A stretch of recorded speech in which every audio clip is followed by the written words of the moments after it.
ជាអ្នកប៉ាំងកង់ស្មោះត្រង់ព្រោះចង់មានស្នេហ៍លួចស្រឡាញ់កូនគេប្រាប់ម៉ែឲ្យស្ដីលោមើលក្រែងលោនាងតូមខ្ញុំត្រេកអរមិនស្ទើរកាន់ដៃបណ្ដាគេចោលមើលពេញស្រុកខំប៉ះកង់យូរហើ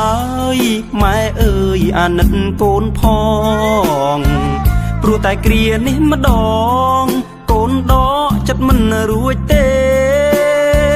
ព្រមតាមកូនទៅសូមអង្វរណាម៉ែបាននាងធ្នមថែគ្រាន់មើលម៉ែដល់ចាំងជរានៅចាំអីម៉ែអើយលឿនទៅបើទ្រាំនៅក្រែងនាងបានគេប្រាំងប៉ាំងកង់សន្សំច្រើនខែមិនទៅទេកូនខ្សៃសងខា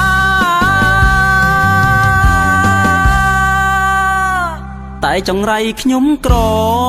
ស្រីល្អនាងមិនអើពើគេមិនយកភ្នែកមើលព្រោះតែខ្ញុំអ្នកប៉ាំងកង់នាងថាមិនយកទេទាល់តែយូរណាបងខ្មាំងគេកនឡងព្រោះនួនល្អងនាងមិនប៉ែតតីឈប់ប្រាថ្នាខ្ពស់ហួសនិស័យបើអត់លុយកំតន់អាចចង់ស្រីណាក្បែរបែងប៉ាំងកង់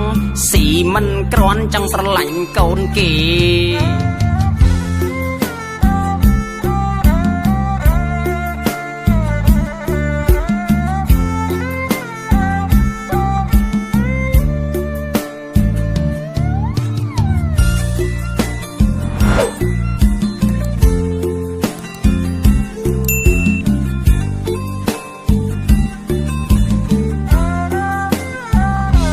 នៅចាំអីម៉ែអើយលឿនទៅ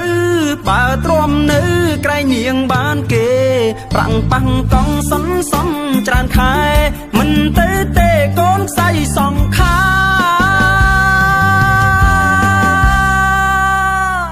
តែចង្រៃខ្ញុំក្រស្រីល្អនាងមិនអើពើគេមិនយកភ្នែកមើលព្រោះតែខ្ញុំអ្នកប៉ាំងកង់នាងថាមិនយកទេទាល់តែយូរណាបងខ្មាំងគេកនឡងព្រោះនួនល្អងនាងមិនប៉ែតតីអូអូយស្នេហាវាសនាខ្ញុំអ្នកប៉ាំងកង់